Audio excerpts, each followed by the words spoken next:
दोस्तों नमस्कार, स्वागत है आपका यूट्यूब चैनल ईबीटेक में। आज 21 मार्च 2025 और जान लेते हैं आज की महत्वपूर्ण खबरें जो आज के प्रमुख समाचार पत्रों पर छाई हुई हैं और आप लोगों के लिए बहुत ही इम्पोर्टेंट हैं।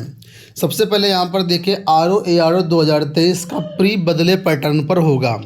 समीक्षा अधिकारी सहायक समीक्षा अधिकारी 2023 की प्रारंभिक परीक्षा एक दिन और एक ही पाली में कराने के लिए लोक सेवा आयोग ने निर्णय ले लिया है और नोटिस जारी कर दिए, जिससे प्रतियोगी छात्रों ने सांस ली है।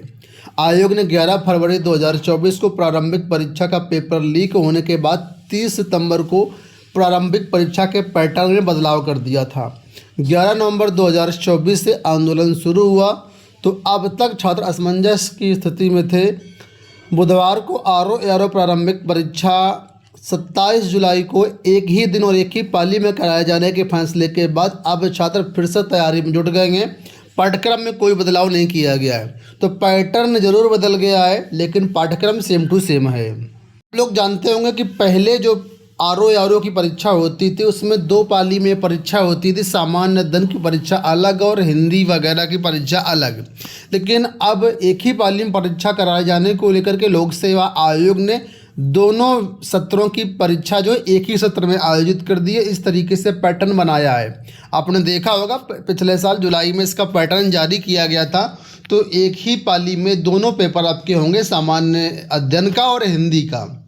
ठीक है, 3 घंटे का यहाँ पर समय मिलता था, तो उसी तरीके से यहाँ पर भी समय रहेगा। तो आप लोग अपने अनुसार आप लोग इसकी तैयारी करें और जो है इसके लिए ज़्यादा समय शेष नहीं है। पेपर की डेट जारी होने के बाद कुछ तस्वीरें आज देखिए समाचार पत्रों में दी गई हैं। लिखा कि जश्न में बदला 4 माह पुराना आक्रोश, अभ्यर्थियों ने खेली होली। यूपीपीएससी के सामने आंदोलन करने वाले छात्रों में दिखा जीत का उत्साह। भीड़ बढ़ने पर पुलिस ने हटाया तो चंद्रशेखर आज़ाद पार्क में इकट्ठा हुए। तो अभ्यर्थी खुश हो गए हैं कि एग्जाम डेट आ गई है। अभ्यर्थियों की जो भी मांगे थी सब पूरी हो चुकी है। इस वजह से अभ्यर्थियों ने कल लोक सेवा आयोग के सामने होली खेली। चलिए, यहाँ पर पेंशन को लेकर के अपडेट है कि 1 अप्रैल से एकीकृत पेंशन योजना प्रभावी। अब मूल वेतन का 50% मिलेगी पेंशन। आपने देखा होगा केंद्र सरकार ने यूपीएस यानी यूनिफाइड पेंशन स्कीम लॉन्च की थी। हिंदी में इसको कहते हैं एकीकृत पेंशन योजना। तो इसकी अधिसूचना जारी कर दी गई है और 1 अप्रैल से ये सभी कर्मचारियों पर लागू कर दी जाएगी। हालांकि कर्मचारियों के पास ये ऑप्शन रहेगा कि वो एनपीएस चुने या यूपीएस। अब जिस कर्मचारी को एनपीएस अच्छी लगेगी वो एनपीएस चुनेंगे, जिसको यूपीएस अच्छी लगेगी वो यूपीएस चुनेंगे। हालांकि सबसे बेस्ट तो ओपीएस ही है, लेकिन सरकार ओपीएस के अभी पक्ष में नहीं है। इस वजह से एक बीच की स्कीम लेकर के आई जिसका नाम है एकीकृत पेंशन योजना यानी यूपीएस। तो केंद्र सरकार के जितने भी कर्मचारी उनको 1 अप्रैल से चुनना होगा, यानी दोनों में से कोई एक स्कीम चुनना होगा। हालांकि आपको बता दें 25 वर्षों की न्यूनतम सेवा होना यहाँ पर ज़रूरी है। अगर किसी की सर्विस 25 साल नहीं है तो फिर 50% पेंशन उसको नहीं मिल पाएगी। देखिए यहाँ पर लिखा हुआ है अधिसूचना के मुताबिक पूर्ण सुनिश्चित पेंशन भुगतान के लिए जो है 25 वर्षों की न्यूनतम सेवा होना ज़रूरी है और पेंशन की राशि रिटायरमेंट के तुरंत पहले के 12 महीने के औसत निकाला जाएगा और उसका 50% होगा। हालांकि यहाँ पर आपको बता दें कि एनपीएस की तरह इसमें भी आपको 10% जो अंशदान है अपने सैलरी से वो करते रहना पड़ेगा और बाद में कोई फंड इसमें नहीं मिलेगा। लेकिन एनपीएस में ऐसा प्रावधान है कि जो आप 10% करेंगे उसमें जो है पेंशन भी आपको 40% की मिलेगी और 60% आप फंड भी बाद में रिटायरमेंट के टाइम आपको मिल जाएगा। तो दोनों में ये अंतर है। इसका डिटेल्ड वीडियो मैंने इसी चैनल पर बनाया हुआ है। डिस्क्रिप्शन बॉक्स में पिन कमेंट में लिंक मिल जाएगा, आप उस वीडियो को जरूर देख लेना और समझ लेना कितनी अच्छी आपके लिए यूपीएस या कितनी अच्छी है एनपीएस। यहाँ पर भी देखिए पेंशन के बारे में लिखा हुआ केंद्रीय कर्मी अप्रैल से नई पेंशन योजना चुन सकेंगे। कुछ यहाँ पर फ़ायदे दिए गए, कुछ खास बातें दी गई हैं यूपीएस और एनपीएस दोनों की। तो आप चाहे तो इसका स्क्रीनशॉट ले सकते हैं और इसको आप अच्छे से समझ सकते हैं। अगली अपडेट देखिए बिहार से है कि स्वास्थ्य विभाग में 38,733 पदों पर स्थायी बहाली होगी। पटना से अपडेट दी गई है कि राज्य में 7 नए मेडिकल कॉलेज खुलेंगे और अब 34 हो जाएगी मेडिकल कॉलेजों की संख्या और 38,000 पदों पर यहाँ पर बिहार में स्वास्थ्य विभाग में बहाली होगी, यानी वैकेंसी आएगी। इसमें सभी कैटेगरी के सभी लोगों के लिए सभी पदों पर जो है वैकेंसी जो होंगी। बिहार लोक सेवा आयोग ने भर्ती का परीक्षा कैलेंडर कल जारी कर दिया है और इसमें बहुत सारे जो भर्तियां उनकी एग्ज़ाम डेट जारी कर दी गई हैं।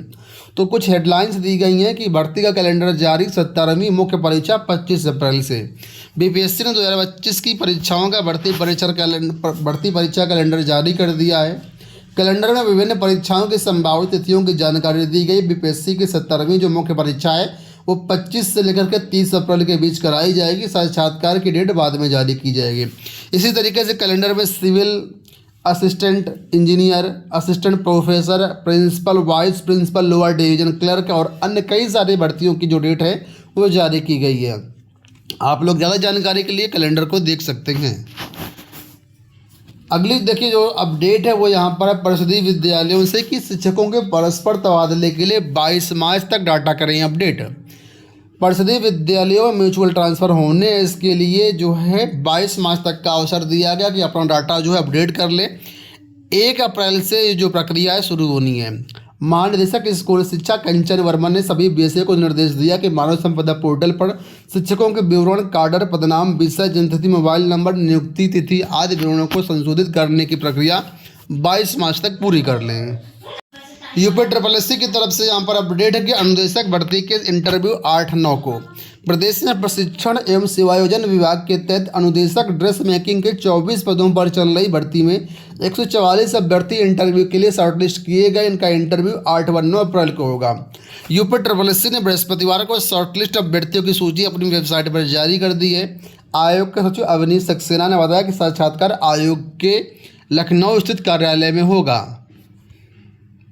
यहाँ देखिए अपडेट है कि पैसा दो और हाई स्कूल से लेकर के एमए तक की मार्कशीट ले लो। एसटीएफ ने गुरुवार को फर्जी मार्कशीट और सर्टिफिकेट बनाने वाले गिरोह का राजफाश कर 3 जालसाजों को गिरफ्तार किया है। पकड़े गए जालसाजों के पास से 51 मार्कशीट, सर्टिफिकेट, रजिस्ट्रेशन, सत्यापन प्रमाण पत्र, ट्रांसफ़र सर्टिफिकेट, 2 लैपटॉप और 4 मोबाइल और 4 मुहर बरामद की गई हैं। इन्हें किया गया गिरफ्तार। एसटीएफ के पुलिस उपाधीक्षक लाल प्रताप सिंह के मुताबिक पारा के मन्नू खेड़ा निवासी अल्ताफ राजा, आलमबाग के स्नेहनगर निवासी कृष्ण कुमार श्रीवास्तव और कई लोगों को जो है गिरफ्तार किया गया। ये लोग पैसे लेकर के फर्जी मार्कशीट बनाते थे। तदर्थ सेवा अवधि जोड़कर पेंशन भुगतान वाले आदेश पर रोक। इलाहाबाद हाईकोर्ट ने माध्यमिक स्कूलों के अध्यापकों के पेंशन निर्धारण में तदर्थ सेवा अवधि जोड़ने संबंधी एकल पीठ के आदेश पर रोक लगा दी है और विपक्षी अध्यापकों से राज्य सरकार की विशेष अपील पर 4 सप्ताह में जवाब मांगा है। यह आदेश जस्टिस अश्विनी कुमार मिश्र और जस्टिस डोनादी रमेश की बेंच ने दिया है। तो एक आदेश आया, इसमें कहा गया कि तदर्थ सेवा अवधि जोड़ करके पेंशन भुगतान वाला आदेश किया जाए। तो फिलहाल इस पर जो है रोक लग गई है। यूपी बोर्ड मूल्यांकन को लेकर के अपडेट है कि मूल्यांकन ने पकड़ी रफ्तार। 2 दिन में जांच ली गई 15% कापियाँ। तो हाई स्कूल इंटरमीडिएट 2025 एग्जाम की कापियों का मूल्यांकन 19 मार्च से शुरू हो चुका है और 2 दिन में ही 15% कापियाँ जांच ली गई हैं। दोस्तों ये हो गई आज के सारी अपडेट्स। उम्मीद करेंगे वीडियो आपको पसंद आया होगा। इसी तरह के अपडेट्स के चैनल को सब्सक्राइब कर लीजिए। ये सभी अगर न्यूज़ की आप फोटो डाउनलोड करना चाहें तो आप हमारे टेलीग्राम से डाउनलोड कर सकते हैं। इस वीडियो में इतना ही। धन्यवाद।